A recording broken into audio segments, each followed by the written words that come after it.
Estamos de volta com o programa Você é um Sucesso e hoje vamos entrevistar o empresário Francisco Araújo, ele que é proprietário da Ciframa, Cerâmica Ciframa, também muito conhecido em Santarém como Chico da Ciframa. Boa noite, Francisco. Boa noite. Seja bem-vindo aqui no nosso programa. Muito obrigado. Francisco, você é natural do Ceará, não é isso? De qual região do Ceará você nasceu lá? Eu sou cearense, de uma cidade chamada Boa Viagem. Boa Viagem? Isso. Próximo lá da capital? Não me pergunte detalhes sobre, porque eu saí de lá, eu tinha 6 anos de idade, né? Ah, tá. Então eu não sei te dizer exatamente os detalhes. Como ela é hoje, etc e tal, porque eu tenho voltado no Ceará, mas visito a minha família mais em Fortaleza, que a turma quase todos saíram daquela região lá, né? E eu saí de lá quando menino, eu tinha 6 anos de idade. E aí, sabe, aquela família de nordestino, junta as traias todas, vamos embora aí em busca de terras, né? Vocês vieram direto para cá ou passaram no outro? Não, a gente veio direto para cá. O meu pai, ele mudou do Ceará para o Pará, né, em busca de terras para trabalhar, né? Eu tinha 6 anos de idade na época e eu me lembro que quando a gente chegou aqui, a gente foi para o interior, né? E fomos trabalhar duro na roça. E daí a gente começou eu fui ficando maior e me interessei por estudos, né?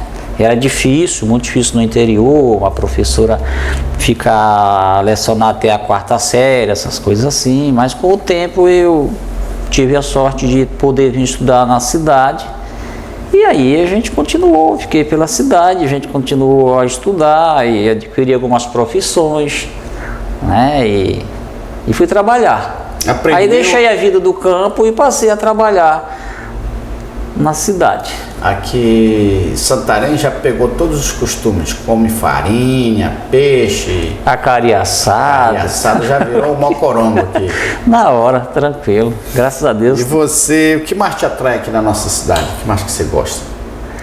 Eu gosto de tudo aqui, cara. Eu acho que eu me sinto em casa mesmo, né? Porque eu me identifico mesmo com o santareno, né? Como paraense, porque eu, de 6 anos de idade até hoje, eu só convivi com essa comunidade, os meus amigos de escolas, os meus amigos de trabalho, né? De exército no tempo do serviço militar, todas são pessoas daqui, né? Então o que me atrai mesmo são as amizades que a gente tem, né? É muito familiar. E as nossas riquezas naturais, né? São muito bonitos aqui, os nossos rios, nossas praias, nossas florestas. Aqui é tudo de bom. Você é casado com a dona Mari, é isso? Vitória e Mari. Pai de quantos filhos, Francisco? 2 filhos. Eu tenho um garoto e uma garota. Já estão com maioridade, fazendo faculdade? O meu filho já tem de maioridade, já tem 25 anos, está acabando de se formar engenheiro esse ano, né? Em dezembro ele já está aqui de volta, graças a Deus. E a minha filha, ela tem uma diferença de 8 anos, né, de idade para ele, e está estudando ensino médio. E o filho, inclusive, está se formando, você me falou, em engenharia... Engenheiro cerâmico. Engenheiro cerâmico, né? Que já fica dentro do teu mercado de... dentro da nossa área de trabalho. Uma coisa que fortalece. Agora, como é que começou essa tua carreira de empreendedor aqui em Santarém? Como é que foi esse mercado de cerâmica? Surgiu por acaso ou era um sonho que tu tinha dentro de ti de mexer com isso? Olha, eu acho que surgiu por acaso, né? E a gente tinha uma ideia de que a minha profissão mesmo é torneiro mecânico, né? Então eu trabalhava de torneiro mecânico e eu sempre fui curioso, sempre fui meio professor pardal, sempre criei algumas máquinas, alguns mecanismos, né? Que o meu sonho mesmo era ser engenheiro mecânico. Esse era o meu sonho de infância, né? Mas não tive oportunidade de fazer esse curso. Então eu tinha a ideia de ter um negócio próprio, né? A gente tem uma pequena indústria, etc e tal. Então, na época, eu me lembro que mais ou menos em 85, por aí para 86, eu tinha criado uma máquina para fazer bloco de concreto, né? Mas em seguida, o meu irmão mais velho, ele falou para mim que o bloco não estava mais sendo bem aceito no mercado, que a ideia melhor seria fazer o bloco de cerâmica, fazer o tijolo. E daí surgiu a ideia de começar a trabalhar com cerâmica, né?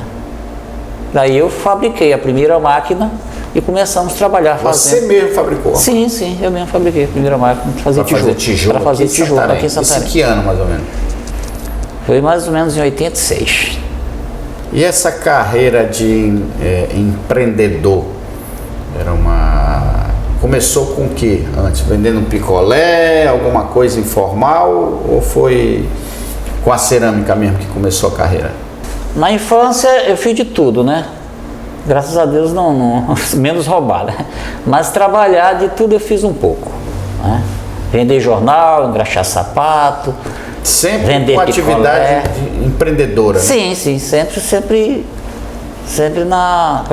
com essa atitude empreendedora, realmente.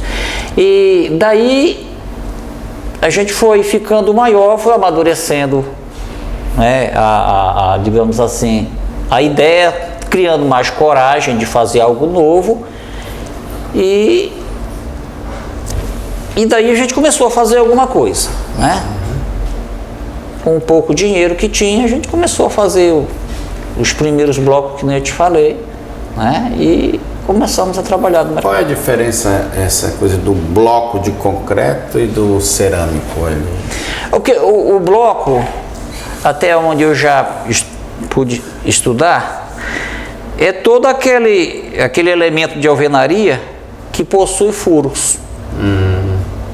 O tijolo ele tem 6 furos, tem 4 furos, tem 8 furos, tem 12, tem vários furos. Então esse é o bloco. Quando ele não tem furo, ele é tijolo, apesar de que comumente se chama tudo de tijolo. Mas o tijolo mesmo é aquele que não tem furo, ele é maciço. Teve furo, é bloco. Então tem o bloco cerâmico e o bloco concreto. Mas todos os dois têm a mesma Todos os dois têm a mesma função, né? Que é fazer. O pessoal diz assim, porque um é melhor do que o outro, os dois têm a mesma qualidade? Entre o bloco de cerâmica e de concreto?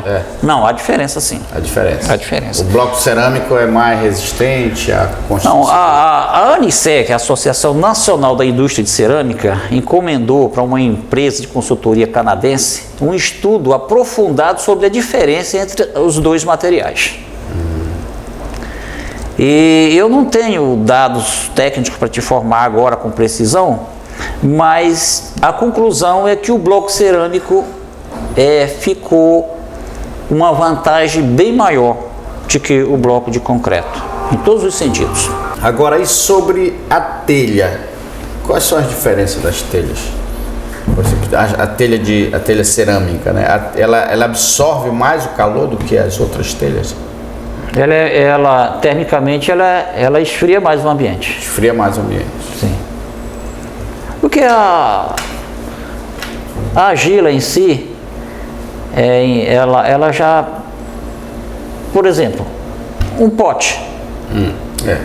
Bom exemplo. Ele gela a água. Ele praticamente gela a água, né? Em qualquer ambiente. É que a gelo tem uma intimidade muito grande com água. Agora eu tem que saber colocar muito bem essas telhas, né, Francisco? Porque senão dá uma goteira danada, né? É uma questão de a telha precisa ter alinhamento, né? As telhas precisam ser bem alinhadas, as telhas precisam ser desempenadas, né? E além do mais, o profissional que vai cobrir uma casa, ele precisa também ter um bom conhecimento. Conhecer, porque às vezes a pessoa contrata aí qualquer um, sabe colocar, sei. Aquela coisa que está acostumado a fazer. Alguém, às vezes, não, eu tenho alguém que está acostumado a fazer. Esse não é, eu acho que esse não é bom. Não contrate quem está acostumado. Pergunte quem realmente sabe. Porque há situações que exigem novas medidas, novas inclinações. Então é para quem realmente sabe. Então, um telhado feito por quem entende ele só tende a ficar bonito, né? E sem goteira, sem vazamento. Porque hoje praticamente o telhado é a fachada da obra, né?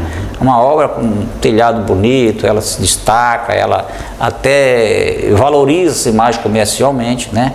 E para isso é preciso de um bom profissional para se fazer um telhado bom e bonito. Depende muito mais do profissional. Para se fazer uma obra, se coloca primeiro o telhado, né? Se levanta a obra e coloca logo o telhado. Eu diria que é o segundo passo, né? Segundo passo. Primeiro as paredes, né? Segundo a cobertura, né? Depois vem o restante do acabamento, reboco, pintura, instalação elétrica, hidráulica, etc. E a crise do Brasil chegou no mercado cerâmico aqui em Santarém? Fala muito dessa crise aí. Eu acho que eu não tenho conhecimento suficiente para comparar a crise Brasil com, digamos assim, se foi a mesma coisa aqui ou a mesma coisa lá fora. Mas pelo que a gente tem conversado com alguns amigos de fora, parece que eles sentiram mais do que nós. Porque eu não sei, eu acho que nós estamos na Amazônia, talvez as coisas que se refletem com intensidade menor do que, digamos, nas grandes capitais lá fora. Lá o impacto é bem maior. Pelo que eu pude observar em conversa com outros amigos por aí. Agora, a crise é uma coisa assim que sempre aparece, né?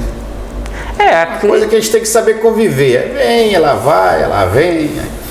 Virou, mexeu, tem uma crise pelo meio, não é, Francisco? Sempre tem, meu amigo. Se a vida do empresário fosse só de... o gráfico fosse só ascendente, só era uma benção, mas é que tem os altos e baixos, né? E você não pode ficar, digamos assim, subir, descer e descer, não. Tem que descer um pouquinho, depois subir de novo, mas essa é a vida do empresário. O empresário é um lutador, né? Então ele tem que se preparar para todo tipo de situação. Na hora que está bem, saber administrar quando está bem. Na hora que a crise vem, parar, pensar, criar, inovar. Eu acho que é o melhor momento para se fazer alguma coisa em termos de inovação, é na hora da crise. Porque na hora da crise você consegue pensar. Porque na hora que está tudo bacana, está bacana, então aproveita o embalo. Vamos embora. Se acomoda até, né? Até se acomoda. Chegou a crise, eu acho que é o momento de começar a criar alguma coisa para sair da crise. Eu acho que é por aí. Estamos entrevistando o empresário Francisco Araújo, proprietário da cerâmica Ciframa, uma da empresa que é líder no mercado aqui em Santarém. Não saia daí, daqui a pouco a gente retorna.